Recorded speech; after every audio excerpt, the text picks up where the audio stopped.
Vous êtes ici aujourd'hui à l'INES, l'Institut national de l'énergie solaire, qui est majoritairement opéré par CEATEC, un organisme de recherche public.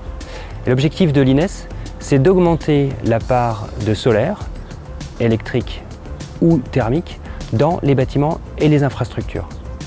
On propose nos services à des entreprises industrielles dont l'objectif est de mettre sur le marché des produits qui ont été développés par des ingénieurs et des chercheurs, favorisant l'intégration du solaire dans les bâtiments et les infrastructures. C'est dans ce cadre qu'Eurovia nous a approchés, avec l'objectif de développer une route innovante qui comprendrait des capteurs solaires thermiques et qui permettrait donc de préchauffer de l'eau pour l'usage des bâtiments et des infrastructures.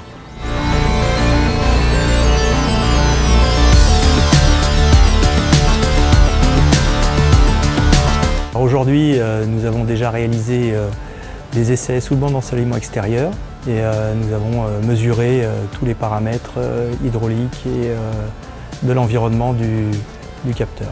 Nous avons maintenant déplacé la route à énergie positive sous un banc d'ensoleillement, mais cette fois-ci artificiel, sous lequel donc, on reproduit les conditions d'ensoleillement par des lampes pour pouvoir déterminer les propriétés thermiques de ce système.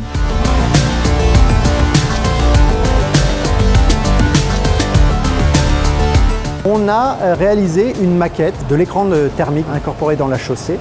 Cet échantillon, c'est un morceau de chaussée, il fait 2 mètres par 1 mètre sur une épaisseur de 10 cm.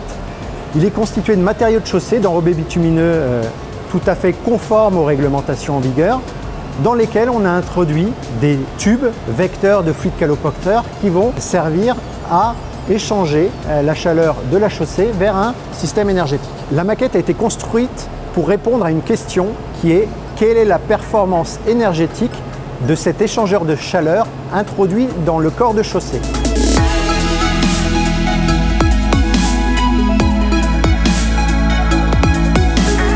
Donc on mesure le rayonnement solaire qui vient sur la surface de l'enrobé.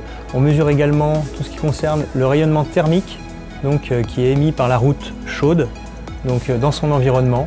On mesure également la température ambiante, on mesure des températures à l'intérieur de l'enrobé, des températures de surface et également des températures tout autour du système pour équilibrer les bilans thermiques de la route à énergie positive.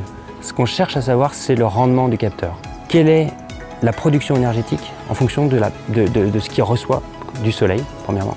Deuxième chose, c'est quel est l'intérêt d'un tel capteur? Quelle est la valeur de la deuxième fonction qu'on rajoute à la route, au-delà de sa simple fonction de faire circuler des véhicules? Les résultats de ces essais vont être directement exploités pour caler des modèles mathématiques qui vont permettre de prédire la performance de l'ouvrage dans toutes conditions.